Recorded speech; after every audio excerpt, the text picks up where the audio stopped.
Hey everyone, welcome to Raj economics and commerce classes. मैं हूं नीरज कुमार। और देखिए, जो भी बच्चे रांची यूनिवर्सिटी के हैं उन लोगों का सेमेस्टर 2 का जो इकोनॉमिक्स का सिलेबस है वो मैं डिस्कस करने वाला हूं। मतलब जिन बच्चों का मेजर पेपर इकोनॉमिक्स है ना, उसके बारे में डिस्कस करेंगे सेशन 24-28 के लिए। ठीक है, तो जो बच्चे सेशन 24-28 में हैं, चाहे वो रांची यूनिवर्सिटी के अंडर किसी भी ऑटोनोमस कॉलेज के हों या यूनिवर्सिटी के अंडर वाले कॉलेजेस हों, सभी के लिए ये सिलेबस है। तो काइंडली वीडियो को एंड तक देखिएगा। सिलेबस से रिलेटेड जो आपका कंफ्यूजन होगा वो दूर हो जाएगा। रिकमेंडेड बुक्स भी बताएंगे और हम लोग क्लासेस शुरू करने वाले हैं सेमेस्टर 2 का, उसके बारे में भी आपको जानकारी दी जाएगी। ठीक है, देखिए आपके पास 6 पेपर है सेमेस्टर 2 में। कौन कौन सा है? AEC2 जो कि आपका लैंग्वेज एंड कम्युनिकेशन स्किल का है, SEC2 जो कि स्किल इन्हांसमेंट कोर्स है, MDC2 जो कि मल्टी डिसिप्लिनरी कोर्स है, MN जो कि माइनर पेपर है आपका, और 2 आपका मेजर पेपर है। ठीक है, एक है इंट्रोडक्टरी मैक्रो इकोनॉमिक्स, एक है इंडियन इकोनॉमी। डिटेल में सिलेबस समझेंगे, उसके पहले इंफॉर्मेशन दे दूं। 2 जून से हम लोग क्लासेस शुरू करने वाले हैं, ऑफलाइन क्लासेस सेमेस्टर 2 का, है ना। क्योंकि अगर आप मेजर पेपर इकोनॉमिक्स रखे हैं तो आपको ये क्लासेस जरूर करना चाहिए, क्योंकि अच्छे से पढ़ना इसलिए भी जरूरी है क्योंकि आपका मेजर पेपर का मतलब है आप स्पेशलाइज हो रहे उस पेपर में। ठीक है ना, तो 2 जून से क्लासेस शुरू हो रहा है शाम को 4 बजे से। ठीक है, तो डिस्क्रिप्शन में आपको एड्रेस दिया हुआ है कोचिंग का, कॉन्टैक्ट नंबर भी दिया हुआ है ना, आप उस पर कॉन्टैक्ट करके हमसे जानकारी ले सकते हो। ठीक है, चलिए डिटेल में समझते हैं अपना सिलेबस। सबसे पहले मेजर पेपर 2 है जो कि है इंट्रोडक्टरी मैक्रो इकोनॉमिक्स, है ना। इसमें क्या है, कुछ टॉपिक्स हैं जो आप 12th में पढ़ चुके हैं, कुछ टॉपिक्स हैं जो आपके लिए बिल्कुल नए होंगे। ठीक है, क्या है समझिए। यूनिट 1 में है इंट्रोडक्शन टू मैक्रो इकोनॉमिक्स, मतलब मैक्रो इकोनॉमिक्स क्या है, सब्जेक्ट मैटर उसका क्या है, उसके स्कोप क्या है, वो सभी के बारे में आपको डिटेल में जानना है। इसके अलावा आपको जानना है concept of measurement, concept and measurement of किसका, GDP, GNP, NDP, NNP at market price and at factor cost. ये पूरा डिटेल में आपको जानना है क्या होता है नहीं होता है। ठीक है, फिर methods of measuring national income, national income को मेजर करने के जो प्रोडक्ट मेथड है, एक्सपेंडिचर मेथड है, इनकम मेथड है, क्या होते हैं, कैसे मेजर किया जाता है नेशनल इनकम, इसे आपको जानना है। फिर है सर्कुलर फ्लो ऑफ इनकम, है ना, 2 सेक्टर में, 3 सेक्टर में और 4 सेक्टर में। ठीक है, आप अगर 12th में पढ़े होंगे सर्कुलर फ्लो तो उसमें 2 सेक्टर तक पढ़ना था, है ना। अभी आपको 3 सेक्टर 4 सेक्टर दोनों पढ़ना है। नेक्स्ट है रियल एंड नॉमिनल जीडीपी, मतलब रियल जीडीपी क्या होता है, नॉमिनल जीडीपी क्या होता है। काफी बार पेपर में आप पढ़ते हैं कि इंडिया का रियल जीडीपी इतना ग्रो किया, नॉमिनल जीडीपी इतना ग्रो किया, क्या है दोनों में डिफरेंस, है ना, इसका सिग्निफिकेंस क्या है, और इसी से रिलेटेड जो कंसेप्ट है जीडीपी डिफ्लेटर वो क्या होता है। ठीक है, फिर है money and banking, money and inflation, इसमें आपको मनी और उसके फंक्शंस के बारे में जानना है। फिर quantity theory of money, cash transaction and cash balance approach पढ़ना है ना। ये आपका एकदम नया है, ये इंटर में आपका नहीं था।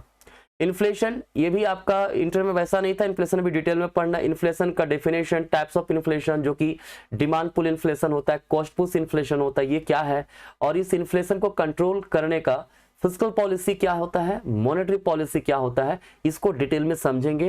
और कैसे फिस्कल पॉलिसी से इन्फ्लेशन कंट्रोल किया जा सकता है, कैसे मॉनेटरी पॉलिसी से इन्फ्लेशन कंट्रोल किया जा सकता है। ठीक है, नेक्स्ट हमारे पास है बैंकिंग, यूनिट 3 है बैंकिंग, जिसमें आपको बैंक क्या होते हैं, टाइप्स ऑफ बैंक्स क्या है, कमर्शियल बैंक क्या होता है, ठीक है, सेंट्रल बैंक क्या होता है, इसका मीनिंग, इसके फंक्शन, रीजनल रूरल बैंक्स क्या होते हैं, डेवलपमेंट बैंक्स क्या होते हैं, उसके मीनिंग, ऑब्जेक्टिव, फंक्शन, इन सबों के बारे में जानना है। तो पूरा बैंकिंग के बारे में आपको यहाँ पे पढ़ना होगा। ठीक है, फिर मैक्रो इकोनॉमिक पॉलिसीज, कुछ मैक्रो इकोनॉमिक पॉलिसीज होते हैं जैसे monetary policy, fiscal policy, trade policy.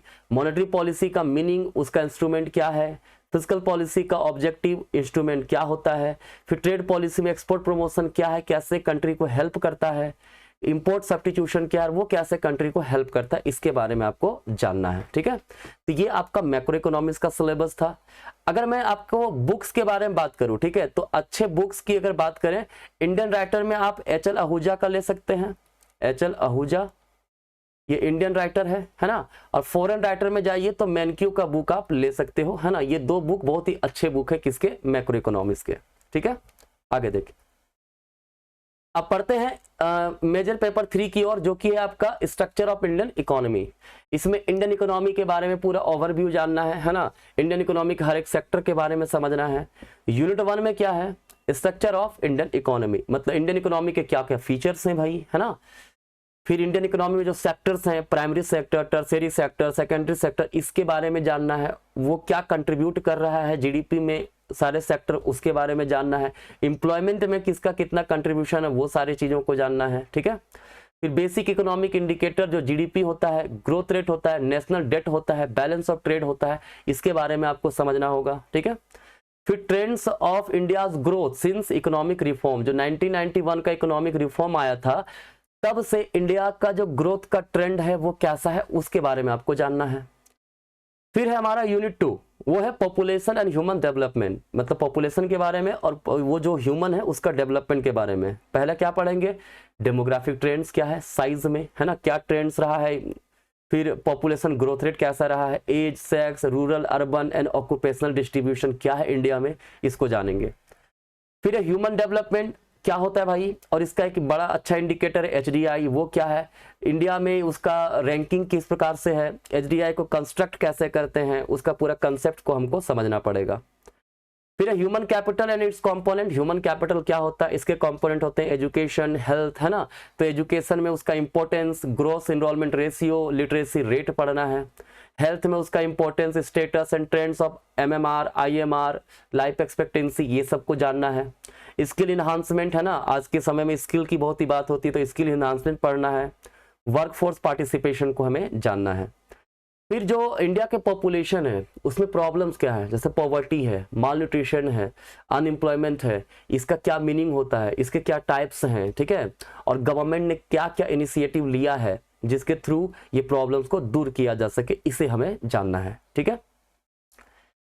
आगे है हमारे पास यूनिट 3, जो कि है इंडियन एग्रीकल्चर। क्या होता है भाई इंडियन एग्रीकल्चर, इंडियन एग्रीकल्चर का इंडियन इकोनॉमी में क्या रोल है, इंडियन एग्रीकल्चर के क्या प्रॉब्लम्स हैं, land reform, cropping pattern, crop intensity, है ना।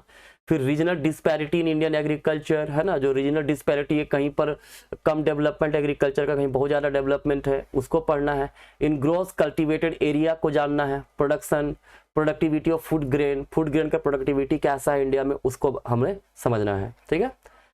फिर है इंडियन इंडस्ट्री, इंडियन इंडस्ट्री में हमें क्या क्या जानना है भाई, role of industry in Indian economy, है ना, इंडस्ट्री का क्या रोल है हमारे कंट्री के ग्रोथ में। लार्ज स्केल इंडस्ट्रीज क्या होते हैं, मीनिंग, टाइप्स, प्रॉब्लम्स, इसको समझना है। MSME, micro small and medium enterprises, है ना, इसका कंपोजिशन क्या है, इंपॉर्टेंस क्या है, मेजर प्रॉब्लम जो फेस करता है MSME, वो प्रॉब्लम्स के बारे में डिटेल में समझना है, ठीक है। फिर न्यू इंडस्ट्रियल पॉलिसी जो 1991 में आया था, इसके क्या गोल्स, इसके ऑब्जेक्टिव, इसके फीचर्स, ये सब क्या हैं, ठीक है। बड़ा इंपॉर्टेंट कंसेप्ट है, ये इंपॉर्टेंट है आपके एग्जाम के लिए भी, क्लियर। आगे है इंडियाज फॉरेन ट्रेड, तो इंडिया का फॉरेन ट्रेड का कंपोजिशन क्या है ना, मतलब क्या चीजें का ट्रेड इंडिया ज्यादा करता है, डायरेक्शन क्या है, किन कंट्रीज के साथ, किन रीजन्स के साथ इंडिया जो है अपना ट्रेड करता है। फिर India's balance of payment since 1991, जब इकोनॉमिक रिफॉर्म 1991 में हुआ, तब से इंडिया का बैलेंस ऑफ पेमेंट कैसा रहा है, ठीक है। फिर फॉरेन ट्रेड पॉलिसी, जो इंडिया का फॉरेन ट्रेड पॉलिसी है वो क्या है, इसके क्या इंपॉर्टेंस है, इसके ऑब्जेक्टिव्स क्या क्या हैं, फीचर्स क्या है, 2015 वाला जो इंडिया का फॉरेन ट्रेड पॉलिसी आया था उसके बारे में, ठीक है। अब अगर इसके बुक की बात करें तो सबसे अच्छा बुक इसमें आपका आता है दत्त एंड सुंदरम का, ठीक है, दत्त एंड सुंदरम। इसके अलावे आप मिश्रा एंड पुरी को ले सकते हैं, ठीक है, ये सबसे अच्छे बुक हैं दो, है ना। बाकी इसके अलावा बहुत सारे बुक्स आते हैं, तो आपको जो समझ में आए ले सकते हैं, बट मेरे अकॉर्डिंगली ये दो बुक ज्यादा बेटर है, ठीक है। तो ये था आपका मेजर पेपर का सिलेबस। ध्यान रखिएगा 2 जून से आपका क्लासेस शुरू हो रहा है। अगर क्लासेस करना है तो आप हमसे अभी कांटेक्ट कर सकते हैं, डिस्क्रिप्शन में आपको एड्रेस, फोन नंबर दिया हुआ है, ठीक है। चलिए धन्यवाद, मिलते हैं नेक्स्ट वीडियो में, बाय बाय।